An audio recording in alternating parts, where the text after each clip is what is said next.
สบายดีพ่อแม่พี่น้องและFCทุกคนบ่ว่าทางฝั่งไทยฝั่งลาวและ FC ทุกบอลที่ได้เข้ามาติดตามรับชมช่อง YouTube ของเฮามาโดยตลอดนะพี่น้องมื้อนี้พี่น้องเฮาอยากจะพาพ่อแม่พี่น้องและ FC ทุกคนกลับไปติดตามเบิ่งไปติดตามชมเฮาอยากจะเฮ็ดเวียกนะก็คือเฮาอยากไปเสียหญ้าพี่น้องเดี๋ยวนี้ก็ประมาณ3 โมงแรงนะเฮาไปเฮ็ดเวียกนะสาเหตุที่เราไปเฮ็ดเวียกก็ตอน3 โมงแรงเนี่ยครับพี่น้องก็เพราะว่าเราก็แบ่งเป็น2เวียกนะเวียกที่1กับเวียกตอนเช้าเราก็ได้ทางให้นะพี่น้องแต่ว่าเนื่องจากว่าเราก็บ่มีเวลาหลายนะก็เลยแบ่งว่า2เวียกกับเวียกตอนแรงก็เราอยากใช้ประมาณชั่วโมงนึงนะเราก็อยากไปเสียหญ้าตอนนั้นก็เป็นหญ้าที่เราอยากดูแลมากนักนะเพราะว่าเฮาย่านว่าถ้าเฮาบ่เสียเฮาบ่ดูแลนะย่านว่าปีนี้เฮาบ่ได้กินนะพี่น้องก็เลยเฮาก็ต้องเฮ็ดจังได๋ให้ก็ได้ทางและหญ้าสวนหญ้ามากนัดก็เฮาเสียนะก็เลยเฮาแบ่ง2เวียกนะมื้อนี้นะพี่น้องเวียกตอนเช้าก็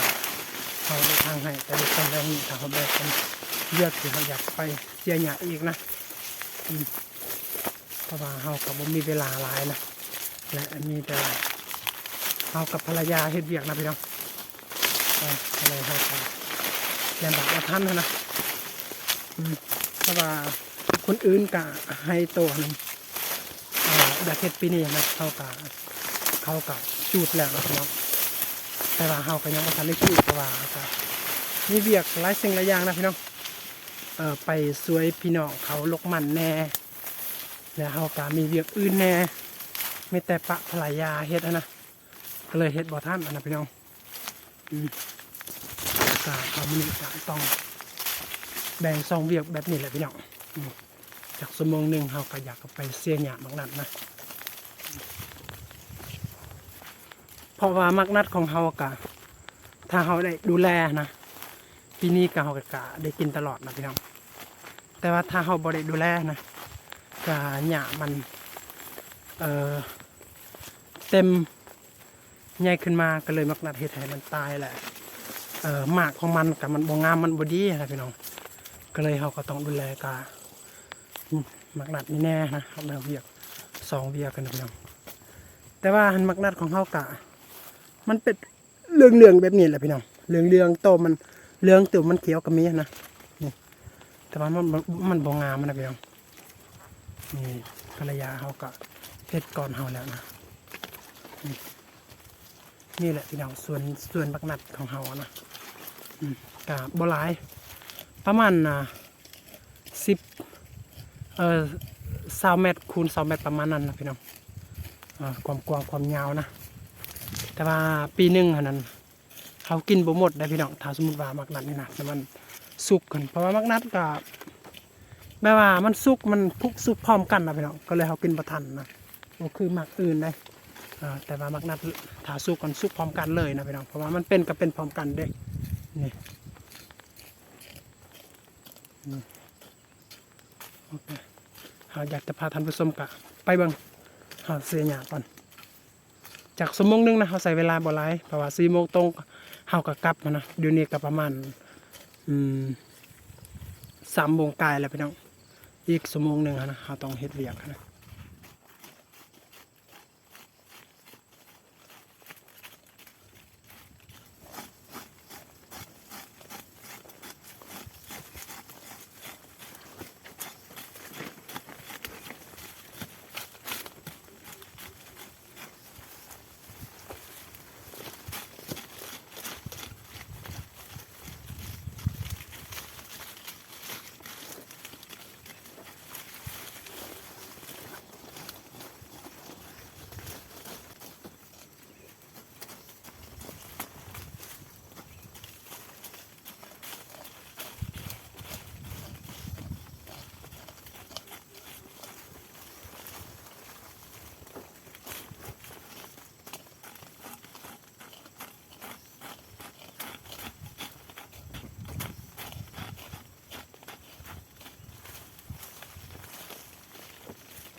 อย่า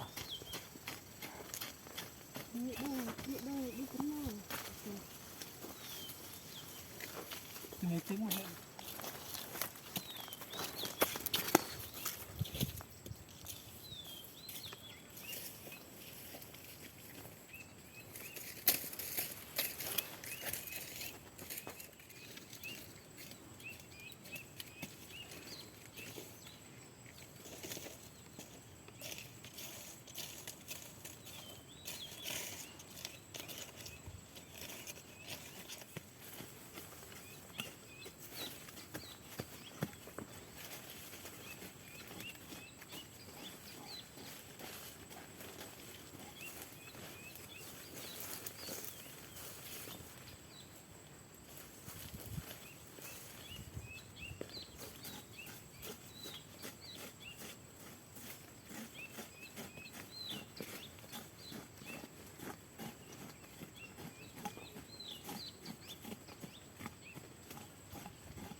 ฮะ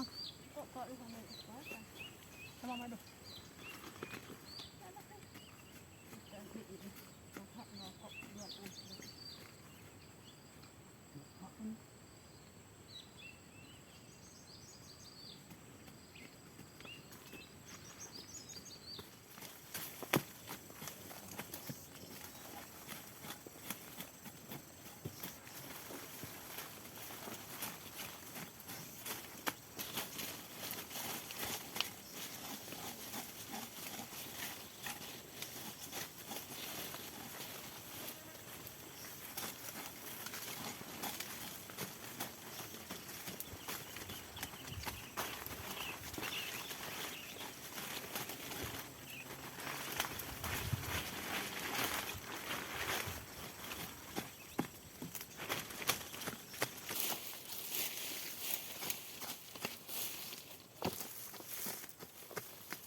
เคพี่น้องเฮาเฮ็ดกะประมาณ1 โมง1 ชั่วโมงครึ่งนะที่เฮาเฮ็ดนะพี่น้องเพราะว่าเฮาเฮ็ดกะเริ่มแต่3 โมงตรงนะ3 โมงตรงแต่ว่าเดี๋ยวนี้กะ4 โมงครึ่งแล้วนะเฮาใส่ชั่วโมงกะ1 โมงชั่วโมงครึ่งนะพี่น้องกะบ่แล้วนะมื้อนี้กะบ่แล้วยังอีกกะ2เทื่อที่เฮาเข้ามาเฮ็ดนะกะสิแล้วอยู่นะพี่น้องกะมื้อนี้กะมีแต่น้อยนึงนะเพราะว่าเฮาก็บ่มีแฮงเพราะว่าเฮาก็ได้ทางให้แน่นะแต่ว่าเฮาแบ่งเวลาก็มีแต่3 โมงนะว่าเฮาใช้เวลาก็ประมาณชั่วโมงครึ่งที่เฮาไปเฮ็ดเวียกนะพี่น้องโอเคพี่น้องเมื่อยหลายนะเฮาก็อยากกลับบ้านเมื่อเฮือนเลยพี่น้องเพราะว่าตอนแรงเฮาก็มีเวียกนะพี่น้อง